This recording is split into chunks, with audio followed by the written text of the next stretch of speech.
এই জায়গাটা তো খুবই ভয়ঙ্কর। আমার মনে হয় এখানে ভূত আছে। আরে ইয়ার, নারুটো থাকতে তোমাদের কোনো ভয় নেই। একবার হয়েছিল কি, আমি হিসু করতেছিলাম আর তখনই হঠাৎ আমার সামনে ভূত চলে আসে। তখন আমি কি করলাম জানো?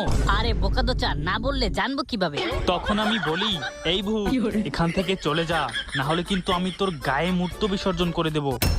তারপরে আর কি, ভূতটা এমন একটা দৌড় দিল, ওর টিকিটাও আর খুঁজে পাওয়া গেল না।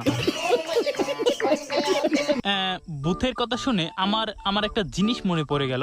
তোমরা এক মিনিট দাঁড়াও, আমি একটু মূত্র বিসর্জন করে আসি। বোকাদোচা নারুটো, চাপা মারার আর জায়গা পাস না? যা, পারলে ওইদিকে গিয়ে মুতে দেখা। তোমরা বিশ্বাস করবে না, আমার সামনে আবারও একটা ভূত চলে আইছিল।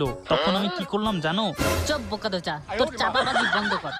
দেখ, যেহেতু আমরা একটা মিশনে আছি আর এমনিতেও এই জঙ্গলটা অনেকটা ভয়ানক, আমি শুনেছি এখানে নাকি সত্যি ভূত প্রেত আছে আর ভূতেরা তো রূপ বদল করতে পারে। ওরা চাইলে আমাদের রূপ নিয়ে আমাদেরই পিছন মারতে পারবে। তাই আমাদের নিজেদের ভিতরে একটা পাসওয়ার্ড রাখতে হবে, আর যে এই পাসওয়ার্ড না বলতে পারবে সে পিছন মারা খাবে।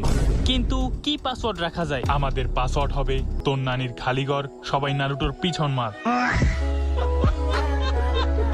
পাসওয়ার্ডটা আমার খুব ভালো লাগছে। কিন্তু আমি আমার নামটাই কেন? কারণ তুই একটা বোকাদোচা।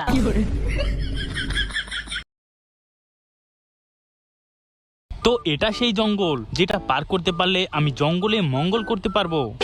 আমি শুনেছি এই জঙ্গলটি নাকি খুবই ভয়ানক। ঠিক বলেছো, এই জঙ্গলে যে একবার পা রাখে তাকে তার 14 গোষ্ঠীর কথা মনে করিয়ে দেয়। আসছে, এই জঙ্গলে যে একবার পা রাখে তাকে তার 14 গোষ্ঠীর কথা মনে করিয়ে দেয়। এই জঙ্গল যতই ভয়ঙ্কর হোক না কেন, আমি এই জঙ্গলের মিশন কমপ্লিট করব আর সাকুরার সাথে জঙ্গলে মঙ্গল করব। ও মা গো, এটা কি ছিল? আরে বোকাদোচা, তুই কি মনে করেছিস তুই জঙ্গলে যাবি আর তোর প্রেমিকার সাথে জঙ্গলে মঙ্গল করবি? কিন্তু তার আগে যে কত জীবজন্তু তোর পিছন মেরে চলে যাবে তুই আলাপও পাবি না। তো মিশন শুরু করার আগে তোমাদের একটা ফর্ম দেওয়া হবে, তো সবাই এটা ভালো করে পড়ো আর এটাতে সিগনেচার করে দাও। এটাতে কি লেখা আছে? এই মিশন করতে গিয়ে তোমাদের পিছনে যদি কিছু হয় তাহলে আমি দায়ী থাকিব না। পরে এসে যে বলবে যে আমি তোমাদের পিছন মেরেছি তা হবে না, তাই আগেই সতর্ক করে দিচ্ছি।